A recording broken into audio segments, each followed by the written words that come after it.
এক্ষুনি শুনবেন স্থানীয় খবর। আসসালামু আলাইকুম।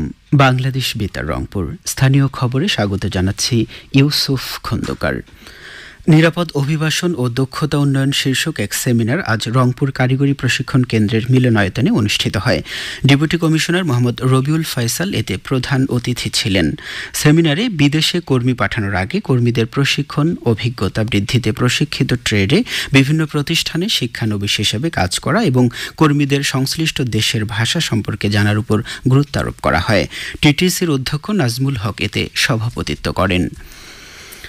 বিশ্ব শিশু দিবস ও শিশু অধিকার সপ্তাহ এবং জাতীয় কন্যা শিশু দিবস উদযাপন উপলক্ষে বাংলাদেশ শিশু একাডেমি মিঠাপুকুর শাখা 9 দিনব্যাপী বিভিন্ন কর্মসূচি গ্রহণ করেছে। কর্মসূচির অংশ হিসাবে আগামী রোববার এই সপ্তাহের উদ্বোধন করা হবে। এ উপলক্ষে শোভাযাত্রা, আলোচনা সভা, সাংস্কৃতিক অনুষ্ঠান, শিশুদের বক্তৃতা প্রতিযোগিতা, দলীয় সঙ্গীত পরিবেশন এবং নৃত্য ও নাটিকা পরিবেশন করা হবে। এছাড়া সপ্তাহব্যাপী অন্যান্য কর্মসূচির মধ্যে রয়েছে কন্যা শিশু সমাবেশ, আলোচনা সভা, সাংস্কৃতিক অনুষ্ঠান, কন্যা শিশুদের বক্তৃতা, ছবি আঁকা ও দৌড় প্রতিযোগিতা, পোস্টার, চিত্রাঙ্কন, দেয়ালিকা প্রদর্শন, দেশাত্মবোধক সঙ্গীত প্রতিযোগিতা এবং পুরস্কার বিতরণ। এসব প্রতিযোগিতায় আগ্রহী অংশগ্রহণকারীদের আগামী শনিবারের মধ্যে নাম তালিকাভুক্তির জন্য বলা হয়েছে। বৈষম্য বিরোধী ছাত্র আন্দোলনে নিহত হন জয়পুরহাটের রতনপুর গ্রামের ছেলে শহীদ বিশাল সরকার। এ নিয়ে এখন শুনুন আমাদের জয়পুরহাট প্রতিনিধি আব্দুল আলিমের একটি প্রতিবেদন।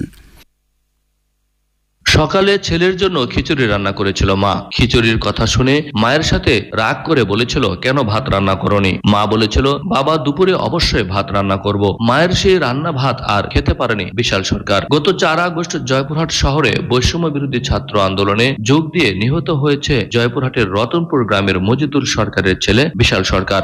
4 আগস্ট যেদিন আন্দোলনে যাওয়ার চিন্তা ভাবনা তার, সেদিন আমি খিচুড়ি রান্না করছিলাম। শেষ কথা আমার ছেলের সঙ্গে এটাই হয়েছে, তুমি খিচুড়ি কেন রান্না করছো? আমার খিচুড়ি খেতে ভালো লাগে না, তুমি একটু ভাত কেন রান্না করোনি? আমি ভাত খাবো। আমি আমার ছেলেকে বলতাম, বাবা আমি দুপুরে ভাত রান্না করবো, তুমি এগুলাই এখন খাও। সে শারীরিক অবস্থায় একটু অসুস্থ ছিল। সে বলল, আম্মু আমার একটু ওষুধের প্রয়োজন।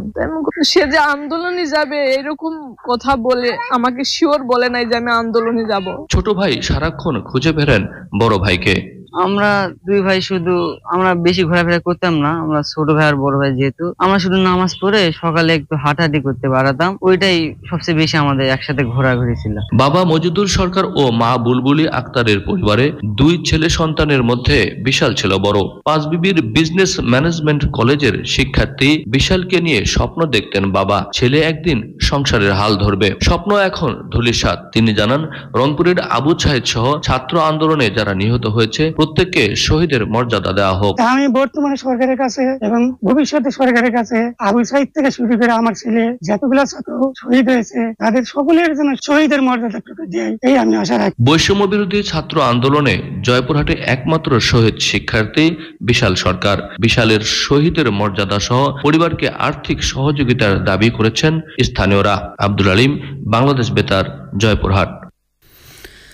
পবিত্র ঈদে মিলাদুন্নবী উদযাপন উপলক্ষে জয়পুরহাটের বিজ্ঞান ও প্রযুক্তি কারিগরি মহিলা কলেজে গতকাল হজরত মুহাম্মদ সাল্লাল্লাহু আলাইহি ওয়াসাল্লাম এর জীবন, কর্ম, শিক্ষা এবং ইসলামের শান্তি, প্রগতি, সৌহার্দ্য, সহিংসতা, বিশ্ব ভ্রাতৃত্ব, মানবাধিকার, নারীর মর্যাদা শীর্ষক আলোচনা সভা অনুষ্ঠিত হয়েছে।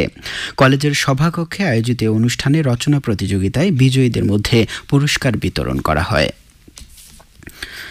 কুড়িগ্রামের ফুলবাড়িতে বৈষম্য বিরোধী আন্দোলনে নিহত শহীদ আবু সাইদ ও শহীদ মুগ্ধ স্মরণে গতকাল এক চিত্রাঙ্কন প্রতিযোগিতা অনুষ্ঠিত হয়েছে।